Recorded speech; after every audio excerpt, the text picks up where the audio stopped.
Shall I start? Yeah.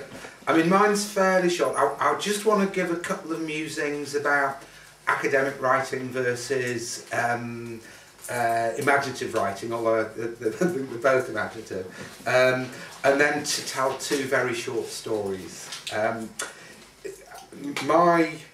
I write, same as people here, and I write texts and papers, but it's academic writing, and I've been mulling over a lot the differences and similarities between the two worlds. The stuff I do is in the jargon qualitative research, so actually what I'm trying to do is to tell stories about people's stories, so it's not that different in some ways to what you do, and I do it in the field of health. Some of the stories are absolutely stunning. I'm just working with a PhD student who's finishing after about 14 years, and she was talking to, it was frankly mainly women who were mothers who had children with severe intellectual disabilities, plus other health problems. And the stories are just unbelievable, and thinking about some of the poetry about motherhood, the way in which those mothers value that child, and the meaning they get out of it, and the way they cherish that child is very, very moving. But writing stories about stories is perhaps different to what you do, and I'm aware of myself as somebody, it's the same with music, who has creative urges, but couldn't be creative in that way. But the thing I wanted to say, it's always amused me, there's a kind of academic machine now, because you have to publish or perish. The publishers run on very short runs, as you'll know from what you're doing. If a publisher sells 200 or 300 copies, I'm thinking of things like Oxford University Press, they've broken even. So they don't care. They don't care if you snog your guts out. They sell 300 copies, they've covered their costs.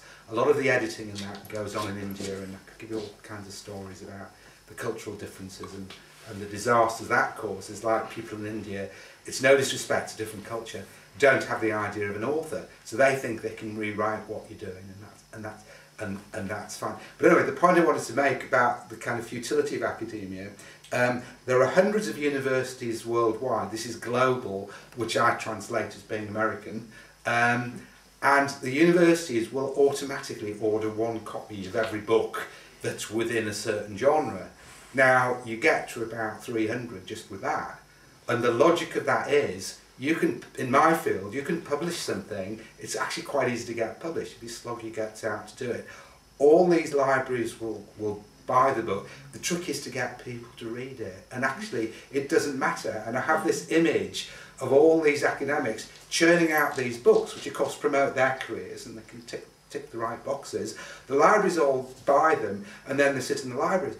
And David, in his kind way, did tell me about his son Danny going to Liverpool, one of the minor Liverpool universities, getting all excited because there was Bob Heyman's book, poked it out, and actually nobody had actually taken the book out. I suspect I'm in that kind of run.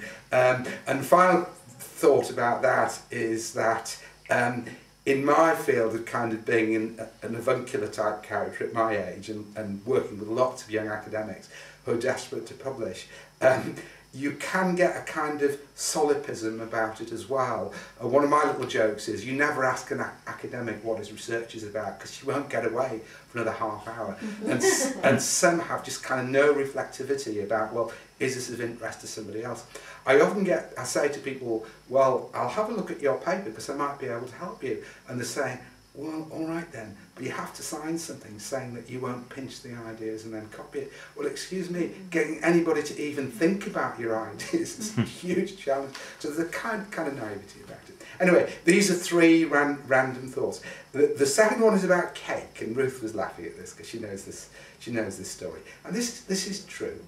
When I was a child, my mum and dad earned their living from a small business, and therefore they couldn't get home until sometime after school, something like 6 o'clock or something like that. And I was relatively young.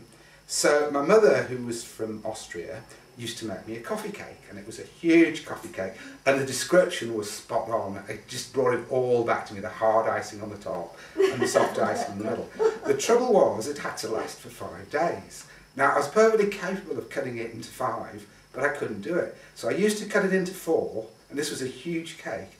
I'd have a quarter every day, knowing that on Friday I would be hungry, but I could never bring myself to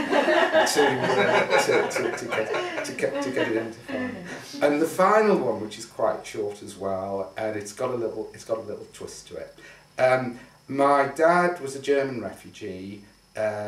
He got to England just before the war at the cost of the death of his grandparents. They paid for the 2 sons to come to England. And the English, being quite humane in their own way, but kind of frankly not having a clue, thought that anybody who came over from Germany was a spy. So even though, you know, parents had, so they interned him for a while. And it wasn't bad, he laughs at it, it was not abusive. But he was quite amused by the fact that, you know, somebody had had his parents murdered would actually be a spy for Germany. Anyway, he eventually got out, he joined the army, and the English army would not allow German Jews to go back to Germany to fight or anywhere in Europe. The simple reason being, if they were caught, they would be killed. So he couldn't go back. After the war, when the Germans were retreating, and it was safe, they then sent him back as an interpreter. He was a corporal in the army. So the story, which as I say has a twist to it, was this. He's the interpreter to an English lieutenant, very upper class, upper cut. So they're going to Germany, and the German soldiers are desperate to surrender to the Brits and not to the Russians, for obvious reasons. So this little group of Germans come up and say, we want to surrender. So my dad translates it to the lieutenant. The lieutenant looks completely nonplussed. So my dad says, what shall I do? So the lieutenant says, run, Heyman. So they both run. So my dad says, why did we run? They wanted to surrender.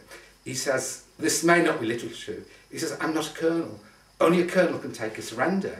We couldn't take the surrender, and therefore they might actually have killed us. Which I thought was quite funny about the kind of, what should we say, the formality of military life. And it's a lovely story, and I always used to like telling it. And I actually told it at a storytelling group once when the kind of people from the floor were asked to do it. And then somebody said, oh, well, I've heard that story loads of times, it's completely made up. I believed that all my life because my dad had told me.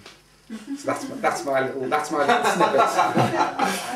So your dad had actually fooled you then? Well, presumably, yes, because this other guy said that story was going around. It was an apocryphal story going around.